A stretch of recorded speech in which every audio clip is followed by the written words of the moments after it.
Старый израненный лев, окруженный стаей гиен, уже почти смирился со своей судьбой и медленно опустил голову, будто принимая неизбежное. Но в последний момент из кустов раздался звук, после которого гиены в панике бросились бежать. Солнце стояло высоко, выжигая все вокруг. Саванна казалась безжизненной. Сухая трава, горячий воздух и редкие пятна тени. Большинство животных давно спрятались от жары, но на открытом пространстве оставался один – старый лев. Когда-то он был сильным вожаком, быстрым и опасным. Теперь же годы взяли свое. Тело исхудало, движения стали медленными, а взгляд – усталым. Его грива поредела, а на шкуре остались следы прошлых битв, шрамы, напоминающие о прожитой жизни. Несколько дней назад Прайд ушел дальше, следуя за добычей. В дикой природе нет места слабости. Тот, кто не может идти дальше, остается позади. Лев смотрел им вслед, но не попытался догнать. Он знал, что его путь подходит к концу. Он стоял под палящим солнцем, окруженный тишиной, которая давила сильнее любого звука. И именно в этот момент на горизонте появились темные силуэты. Гиены двигались осторожно, постепенно сокращая расстояние. Они чувствовали слабость и ждали подходящего момента. Впереди шел самый опытный, за ним остальные, словно тени.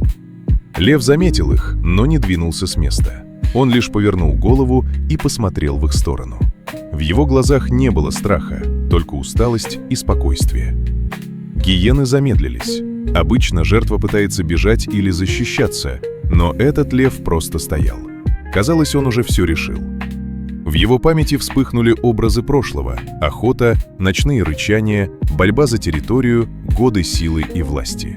Он прожил долгую жизнь, теперь же все подходило к концу.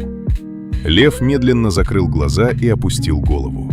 Это было не поражение, это было принятие. Гиены начали приближаться. Но в этот момент неподалеку за происходящим наблюдал человек. Рейнджер стоял у своего джипа с биноклем в руках. Он знал правила – не вмешиваться. Но что-то внутри него не позволило просто смотреть. Он сел за руль, и двигатель громко нарушил тишину. Гиены насторожились. Когда машина резко приблизилась, стая мгновенно отступила и скрылась среди травы. Человек вышел и медленно подошел к льву. Тот все еще стоял, едва держась на ногах. «Спокойно», — тихо сказал он. Лев поднял голову и посмотрел на человека. В его взгляде не было страха, только усталость. Рейнджер поставил воду на землю. Лев некоторое время смотрел, затем сделал шаг вперед и начал пить. Жадно, будто возвращаясь к жизни. Позже была вызвана помощь. Прибыла команда со специальным транспортом. Люди действовали осторожно, направляя льва спокойными голосами. Он позволил им помочь и вскоре оказался внутри, наконец расслабившись. Саванна снова погрузилась в тишину. Но для человека этот день стал напоминанием. Даже в дикой природе, где выживает сильнейший, всегда есть место состраданию.